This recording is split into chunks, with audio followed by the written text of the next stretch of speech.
Good morning everyone, कैसे हैं आप सभी। होप आप सभी बहुत अच्छे होंगे। मैं भी अच्छी हूँ। मॉर्निंग का टाइम है और मैं आप सभी से बहुत दिनों के बाद ब्लॉग में मिल रही हूँ। काफ़ी दिनों से ब्लॉग शेयर नहीं कर रही थी और यहाँ पे क्योंकि बीच में मौसम भी बहुत ख़राब था, बारिश भी थी और ठंड बहुत ज़्यादा बढ़ गई थी। अभी तो काफ़ी हद तक ठीक है। तो चलिए, मैं मॉर्निंग से ही अपनी ब्लॉग की शुरुआत कर रही हूँ और क्या क्या मैं शेयर कर रही हूँ आप सभी से मैं शेयर करती जाऊँगी। और यहाँ पे मैं पक्षियों के लिए कुछ दाने रख रही हूँ और हमने रोटी रखा है। जो भी चीज़ मैं बनाती हूँ, चाहे मॉर्निंग में ब्रेकफास्ट के लिए तैयार करती हूँ, तो मैं पक्षियों के लिए ज़रूर रखती हूँ, क्योंकि यहाँ पे गौरैया बहुत आती हैं और बाकी भी पक्षी आते हैं। तो इसलिए मेरा काम है डेली रखना चाहिए, क्योंकि विंटर सीज़न है, समर सीज़न है। और अभी देखिए एक चिड़िया यहाँ पे आई है और मैं यहाँ पे वीडियो बना रही थी तो शायद उसको पता चल गया होगा, तो उड़ गई है। और इधर गौरैया नीचे जो दाने गिरे हैं उसको खा रही है। और अभी विंटर सीज़न है, ठंडी बहुत है, तो पक्षियों को बहुत प्रॉब्लम होती है, क्योंकि हम लोग तो घर में अपनी व्यवस्था कर लेते हैं रहने खाने का, लेकिन पक्षियों को, चाहे गाय हैं, कुत्ता है, जो भी पशु हैं, बहुत प्रॉब्लम होती है ठंडी में, खाने की खास तौर से, और रहने की बहुत प्रॉब्लम होती है। तो जितना हो सके तो ज़रूर ही हेल्प करना चाहिए। मेरा डेली का काम है कि मैं यहाँ पे खाने पीने की चीज़ें रखती हूँ, पानी रखती हूँ और खाने के लिए रखती हूँ। तो और इसी के साथ मैं किचन का काम भी वन बाय वन करके निपटा रही हूँ। और यहाँ पे मसालेदानी बहुत दिनों से, इसमें क्या होता है कि मसाला जब रखते हैं तो कभी मसाला बाहर भी मसालेदानी में गिर जाता है और लग जाता है सभी में। तो इसलिए मैं आज इसको क्लीन की थी और अच्छी तरह से बहुत सारे जो इसमें छोटी छोटी डब्बियाँ हैं उसमें ऐसा था कि किसी में ज़्यादा किसी में कम मसाले ऐसे हो गए थे। तो सब को मैं चेक की हूँ और सबको मैं अच्छे से ठीक ठाक करके रख रही हूँ यहाँ पे,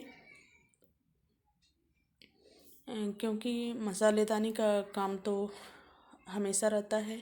मसाले की ज़रूरत जब भी कोई आप डिशेस बनाते हैं तो उसमें मसाला की ज़रूरत पड़ती ही है, तो इसका ख्याल रखना चाहिए। अगर जो मसालेदानी है तो उसकी अच्छी तरह से साफ़ सफाई और देख रेख करना चाहिए। तो यहाँ पे मैं ऐसे ही करके सभी मसालों को अलग अलग भर रही हूँ सभी डिब्बियों में।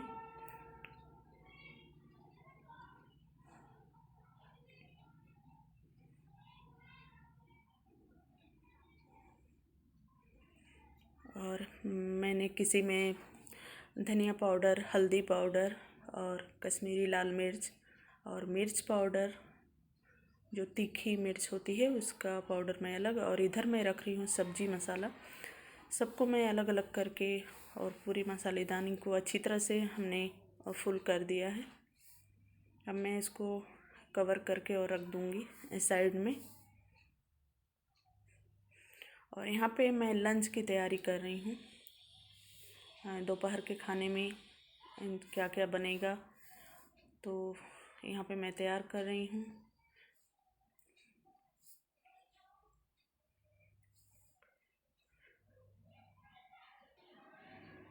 और यहाँ पे मैं आलू बॉयल होने के लिए रख रही हूँ।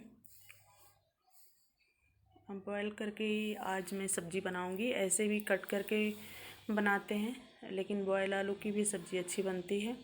और हमने इस साइड दाल रख दिया है, क्योंकि दोपहर के खाने में दाल चावल रोटी सब्ज़ी कंपलसरी बनाना ही है रेगुलर डेली रूटीन में, क्योंकि दोपहर में पूरा खाना बनाना चाहिए और अच्छी तरह से लंच करना चाहिए। शाम का खाना आप भले ही हल्का खाएं, लेकिन दोपहर का खाना हैवी करना चाहिए।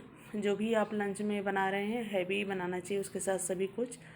और यहाँ पे ये जो आप लोग देख रहे हैं, यहाँ ये चूड़ी बेचने वाला आया है, तो ये भी ब्लॉग में रिकॉर्ड हो गया है। अब मैं यहाँ पे सब्ज़ी कट कर लूँगी। बीन्स है, बीन्स की सब्ज़ी बना लूँगी।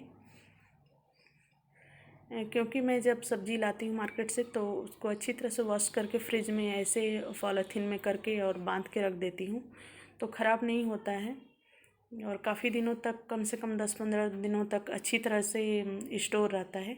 और यहाँ पे हमने लहसुन भी थोड़ा ज़्यादा मात्रा में लहसुन छील ली हूँ और इसको मैं डब्बे में पैक करके रख दूँगी। क्योंकि लहसुन छीलना मुझे एक उलझन सी काम लगती है, बार बार लहसुन छीलना हमें बहुत बड़ा वो लगता है, तो इसलिए मैं थोड़ी ज़्यादा क्वांटिटी में छील लेती हूँ। और हमने इधर आलू बॉयल कर लिया, सब्ज़ी कट कर ली और दाल भी बन गई है। अब मैं यहाँ पे चावल बना रही हूँ। तो आज मैं पुलाव वाला चावल बना रही हूँ। हमने जीरा और लौंग, हरी इलायची, काजू, बादाम की कुछ पीसेस ली थी और 1 चम्मच देसी घी में इसको अच्छी तरह से मैंने भून लिया था। इस तरह से आप जब भी लंच का, दोपहर का चावल आप ऐसे तैयार करते हैं तो बहुत ही टेस्टी बनता है और हेल्दी भी होता है। तो यहाँ पे मैं चावल को भी धो के और 1 आवर पहले ही भिगो के रख दी थी। चावल भी अच्छी तरह से सॉफ्ट हो गया है। अब मैं इसके साथ थोड़ी देर भून लूँगी, 1-1.5 मिनट अच्छी तरह से भून लूँगी। तो जब आप ऐसे चावल को भून लेते हैं और इसके बाद पानी डालते हैं और पकाते हैं तो इस तरह का पुलाव वाला चावल बहुत ही टेस्टी लगता है।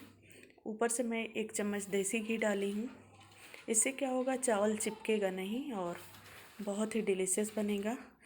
और यहाँ पे जितना पानी चाहिए मैं उस हिसाब से पानी डाल रही हूँ। चावल जब भी बनाएं तो चावल से थोड़ा सा पानी ऊपर होना चाहिए, तब आपका चावल बिल्कुल परफेक्ट बनता है। अब मैं कवर कर दूँगी और 2 सीटी आने तक पका लूँगी यहाँ पे। तो यहाँ पे हमारा सारा तकरीबन लंच तैयार हो गया है। अब मैं धूप में जा रही हूँ। दोपहर का टाइम है और धूप बहुत अच्छी हुई है। मैं धूप में ही हूँ और आप सभी से बातें कर रही हूँ। और हमने अपना दोपहर का लंच तैयार कर लिया है। बच्चों की क्लास चल रही है, 1:30 होने वाला है और अब हम सभी लोग चल रहे हैं क्योंकि क्लास ख़त्म होने वाली है और करेंगे दोपहर का लंच हम लोग कर लेंगे। तो चलिए इस ब्लॉग को मैं यहीं पे दी एंड कर देती हूँ। फिर मिलती हूँ नेक्स्ट ब्लॉग में और क्या शेयर करती हूँ वो आप सभी को मेरे अगले ब्लॉग में पता चलेगा।